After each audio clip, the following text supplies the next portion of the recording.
Green world চ্যানেলে আপনাদের সকলকে স্বাগত। মে মাসের 15 তারিখে আমি এই ভিডিওটি তুলছি আমার ছাদ বাগানের হাফ ড্রামে বসানো একটি জামরুল গাছ। জামরুলকে ইংরেজিতে বলা হয় ওয়াটার অ্যাপেল, আর এই নামের মধ্যেই লুকিয়ে রয়েছে ফলের বৈশিষ্ট্য এবং গাছটির পরিচর্যার রহস্য। এক কথায় বলতে গেলে একদিকে যেমন ফলটি ভরপুর মাত্রায় রসালো হয়, তেমনি গাছের পরিচর্যার জন্য প্রচুর পরিমাণে জলের প্রয়োজন হয়। হাফ ড্রামে বসানো আমার এই গাছটা অনেকটা বড় হয়ে গেছে, তাই যতটা ক্যামেরায় আনা সম্ভব আমি ততটাই আপনাদের একটু দেখানোর চেষ্টা করছি। দেখতে পাচ্ছেন ফলগুলো এখন গ্রোয়িং স্টেজে রয়েছে। সবেমাত্র কিছু কিছু ফলে কালার আসা শুরু হয়েছে, এবং যদি সাইজ বলতে চান তাহলে এখন যা সাইজ দেখছেন এর প্রায় 3 গুণ আকৃতি হবে এই ফলটা। অর্থাৎ একদিকে কালার গাঢ় হতে থাকবে, আর অপরদিকে খুব দ্রুত এই ফলগুলো আকারে অনেকটা বড় হতে থাকবে। দেখুন, জামরুল যখন গ্রোয়িং স্টেজে থাকে তখন এটি বড় হতে খুব বেশি সময় লাগে না, দ্রুত বড় হতে থাকে। আর এই ফলগুলোকে দেখতে পাচ্ছেন এখন যা পরিস্থিতি, এগুলো কালার চলে এসছে, কিন্তু কালার আরও অনেকটা ডিপ হবে। আর ফলের আকৃতি যেমন বললাম, এর প্রায় 3 গুণ আকৃতি হবে। প্রতি বছরই এই সময় একদিকে যেমন গাছে ফল গ্রোয়িং স্টেজে থাকে, তেমনি গাছে প্রচুর পরিমাণে ফুল আসতে থাকে।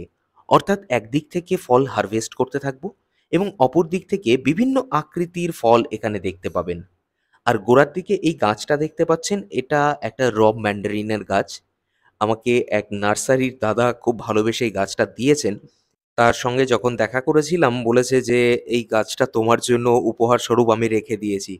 যাই হোক, ভালোবেসে দিলে সেটাকে যত্ন সহকারে রাখাটাই আমাদের প্রত্যেক বাগানির কর্তব্য। তবে এখানে এই গাছটাকে দেখুন একটু ভালোভাবে। ভেতরে যত ডাল রয়েছে, যেমন একদিকে বিভিন্ন আকৃতির জামরুল দেখতে পাবেন, তেমনি একটু ভালোভাবে পর্যবেক্ষণ করুন। দেখুন প্রচুর ছোট, ছোট কুঁড়ি ইতিমধ্যে আসতে শুরু করেছে। ক্যামেরায় সব হয়তো দেখানো যাচ্ছে না, তাও যতটা সম্ভব আপনাদেরকে একটু দেখানোর চেষ্টা করছি। দেখুন, থোকায়, থোকায় জামরুল ধরে রয়েছে, এবং জামরুলের ভারে ডালগুলো নিচের দিকে এক্কেবারে ঝুঁকে যাচ্ছে, দেখে মনে হচ্ছে ভেঙে যাবে। এইগুলো আর কিছুদিনের মধ্যে আরো বড় হয়ে যাবে। আর এখানে কিছুটা সাপোর্ট আমাকে দিতেই হবে, কারণ বিভিন্ন আকৃতির জামরুল রয়েছে। আর পাশে একটা কারি পাতার গাছ রয়েছে। সেই গাছটার কাণ্ডগুলো যেহেতু একটু শক্ত, তাই কিছুটা সাপোর্ট পেয়ে যাচ্ছে। নইলে একদম মাটির সঙ্গে প্রায় মিশে যাওয়ার মতো পরিস্থিতি হয়ে যেত। এখানে প্রতিটা থোকাকে দেখুন আমি প্লাস্টিক দিয়ে আটকে রেখেছি। এটাকে ব্যাগিং প্রসেস বলে। আপনারা যারা ব্যাগিং করেন তারা খুব ভালো মতো জানবেন বিষয়টা। আমি এরকম প্লাস্টিকের যে পিপি যেটাকে বলা হয়, সেগুলো দিয়ে এই ব্যাগিংটা করি।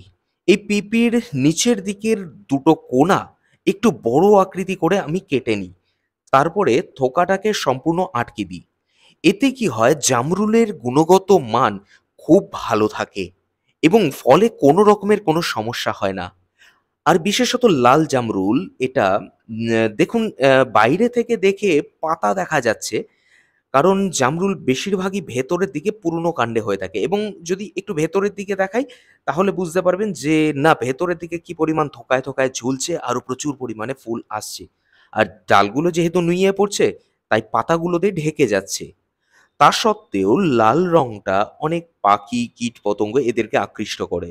এছাড়াও জামরুলের যে ফাঙ্গাসের সমস্যা দেখা যায় বিশেষ করে বেশি, বা যেকোনো রকমের রোগ পোকার সমস্যা, সেটা যদি আপনারা এই ব্যাগিং প্রসেস অবলম্বন করেন, তাহলে তার থেকে ধরে নিন প্রায় পুরোটাই মুক্তি দিয়ে দিতে পারবেন এই ফলগুলোকে, এবং খুবই ফ্রেশ থাকে। আমি প্রতি বছরই এটা করি। যারা এই প্রসেসটা অবলম্বন করেন না, একটা বা দুটো থোকাকে এইরকমভাবে আপনারা এইবার করে দেখতে পারেন। ট্রাই করে দেখতে পারেন, অসুবিধে নেই। দেখুন এইখানে যে ছোট, ছোট কুঁড়ি দেখতে পাচ্ছেন, বা এগুলো সবে ফুটবে, এবং এই ছোট, ছোট আকৃতির জামরুল, এগুলোকে আমি ব্যাগিং করি না। যখন এটা একটা মিনিমাম সাইজে চলে আসে, এই যেগুলো দেখতে পাচ্ছেন এই ধরনের সাইজে যখনই চলে আসবে, তখনই আমি এটাকে ব্যাগিং করে দিই। যাতে ব্যাগিং এর ভেতরে খুব সুন্দরভাবে গ্রো করতে পারে এগুলো। এই দেখুন এই সাইজগুলো।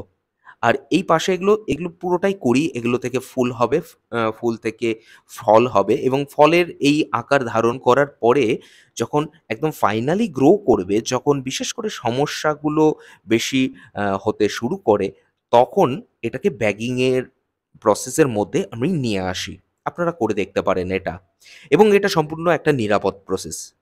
অনেকে হয়তো ব্যাগিংয়ের জন্য এই প্লাস্টিকটাকে অ্যাভয়েড করার চেষ্টা করেন। কিন্তু আমি নিজে বছরের পর বছর ট্রাই করেছি। এমন না যে এবার নতুন। আমি এর আগেও গত বছর, তার আগের বছর প্রতি বছরই ট্রাই করে দেখি। আমি এটাকে টেস্ট করেছি। কোনো রকমের কোনো সমস্যা এতে নেই। শুধু এইটা না, এই জামরুল বলে না, আমি একাধিক ফ্রুটস এই প্লাস্টিক দিয়েই ব্যাগিং করি। তো যাই হোক, আ এবারে আসি যে এই পরিচর্যা এই সময় ঠিক কি করবেন আপনারা? দেখুন, এই সময় খাবারের কোনো প্রয়োজন নেই। ফ্রুটিং সিজনের শুরুতেই পর্যাপ্ত মাত্রায় খাবার আমরা দিয়ে দিয়েছি। যারা আগে আমার চ্যানেলের পুরনো দর্শক তারা জানেন এবং ধারাবাহিকভাবে আমি যখন ভিডিওগুলো দিই, হয়তো লাস্ট ২ মাস আমি ব্যক্তিগত কিছু কারণের জন্য ভিডিও দিতে পারিনি। এবার থেকে কন্টিনিউ দেব। কিন্তু এই জামরুল গাছে কখন সার প্রয়োগ করতে হবে, কি পরিমাণে সার প্রয়োগ করতে হবে তার একাধিক ভিডিও আমি চ্যানেলে দিয়ে রেখেছি। তো আর কোনো খাবারের প্রয়োজন এই মুহূর্তে নেই। এখন যেটা করতে হবে, এখন হচ্ছে লিকুইড ফার্টিলাইজার আমরা গাছের গোড়ায় প্রয়োগ করব এবং পর্যাপ্ত মাত্রায় জল। কারণ এই সময় গাছের সবথেকে বেশি প্রয়োজন এটা। যদি কোনো কারণে এই সময় জামরুল গাছ কিছুক্ষণের জন্য জলশূন্য হয়ে যায়, তাহলে কিন্তু ফল টিকবে না। যত বড়ই হয়ে থাকুক, ধরুন এরকম একটু বড় সাইজ হচ্ছে গ্রোয়িং স্টেজে, সেগুলো ফলও ঝরে পড়ে যাবে। এটা জামরুল গাছের একটা বড় সমস্যা। এছাড়া এক্সট্রা কোনো পরিচর্যার প্রয়োজন হয় না, আমি যেটা দেখেছি। দেখুন, পাতাগুলোকে একটু ভালোভাবে খেয়াল করুন, পাতার নিচেরগুলো একদম ফ্রেশ আমার প্রতিটা জামরুল পাতা। বিশেষ করে পাতার তলার দিকটা দেখলে বোঝা যায় যে গাছটা কোনো রকম সমস্যা হচ্ছে কিনা, বা পাতার একটু আগার দিকটা সেগুলো পুড়ে যাচ্ছে কিনা, কুঁকড়ে পোড়া, পোড়া ভাব হয়ে যাচ্ছে কিনা, ব্রাউন কালারের কোনো স্পট কোণা দিয়ে একদম পুড়ে এরকম টাইপের আসছে কিনা, বা কোনো কাণ্ডে কোনো রকম আ সমস্যা হচ্ছে কিনা, সেগুলো একটু ভালোভাবে খেয়াল করতে হয়। কিন্তু আমি বলব যে জামরুল গাছে কোনো অতিরিক্ত পরিচর্যা করতে যাবেন না। গাছটাকে ছেড়ে দিন, রেখে দিন নিজের মতো। অতিরিক্ত পরিচর্যা করতে গেলেই জামরুল গাছের সমস্যা তৈরি হতে থাকবে। সবথেকে বেশি সমস্যা হয় জামরুল গাছের ফাঙ্গাসের সমস্যাটা। তো সিস্টেমেটিক ভাবে আপনারা যখন ছত্রাকনাশক প্রয়োগ করবেন গাছে, তখন আর এই সমস্যা কোনো সমস্যাই হবে না। অর্থাৎ এই এফেক্ট গাছে আর হবে না। আর এছাড়াও তো কীটনাশক আমি নরমালি যেটা করি, আপনারা যারা আমার পুরনো দর্শক তারা জানেন যে আমার ছাদ বাগানটা আমি পারতপক্ষে কমপ্লিট অর্গানিক রাখি। তাই আমি এখানে কীটনাশক হিসাবে নিম অয়েল প্রয়োগ করি। ব্যাস, সিস্টেমেটিক ভাবে সেটাই প্রয়োগ করি, আর অন্য কোনো কীটনাশক আমি এখানে প্রয়োগ করি না। আর সার হিসেবেও আমি এখানে সম্পূর্ণভাবে জৈব সার ব্যবহার করি। অর্থাৎ এই যে ফলগুলো আপনারা দেখতে পাচ্ছেন, এগুলো কমপ্লিটলি অর্গানিক ফ্রুটস। আর এই অর্গানিক ফ্রুটস মানে নিরাপদ। বাড়িতে যখন বানাচ্ছি তখন কেন রাসায়নিক প্রয়োগ করব? অর্থাৎ কীটনাশক হোক বা সার হোক, সম্পূর্ণ রাসায়নিক মুক্তভাবেই দেখুন কত সুন্দর ফলন এসছে গাছে, এবং জামরুল গাছে কোনো অতিরিক্ত পরিচর্যার প্রয়োজন হবে না। এই গাছ যথেষ্ট হার্ডি গাছ এবং খুবই সামান্য পরিচর্যাতেই এই গাছ দারুণ ফল দিতে পারে। শুধু গাছকে একটু সময় দিতে হবে। জামরুল গাছের যেটা নিয়ম সেটা হচ্ছে পুরনো ডালে ফল আসে। তাই গাছটাকে একটু সময় দেওয়া প্রয়োজন এবং ফ্রুটিং সিজন অর্থাৎ এইরকম সিজনে যাতে গাছে ১ সেকেন্ডের জন্য জলের অভাব না হয়। অর্থাৎ কমপ্লিট ময়েশ্চার ভাবটা যাতে সবসময় বজায় থাকে মাটিতে, সেটা নিশ্চিত করতে হবে, ব্যাস। আর এই কারণেই আমি যখন জামরুল গাছের মাটি তৈরি করি বা পরবর্তীতে সার প্রয়োগ করি, তখন আমি কম্পোস্ট সারটাকে সবথেকে বেশি প্রায়োরিটি দিই। অর্থাৎ লিভ কম্পোজ হোক বা কিচেন ওয়েস্ট কম্পোজ হোক বা ভার্মি কম্পোস্ট হোক, যেটা একদিকে মাটিকে যেমন সফট রাখে, তেমনি গাছকে ভরপুর মাত্রায় নাইট্রোজেন প্রদান করে, আর তার সাথে গাছের গোড়ায় ময়েশ্চার ভাবটাকে বাড়ায়। অর্থাৎ জল ধারণের ক্ষমতা মাটির যেটা, সেটাকে বাড়িয়ে দেয়। যেটা এই জামরুল গাছের ফ্রুটিং সিজনের জন্য অত্যন্ত প্রয়োজনীয়। এছাড়াও ফলের এই গ্রোয়িং স্টেজে আপনারা লিকুইড ফার্টিলাইজার একদম নিরাপদে গাছের গোড়ায় প্রয়োগ করুন।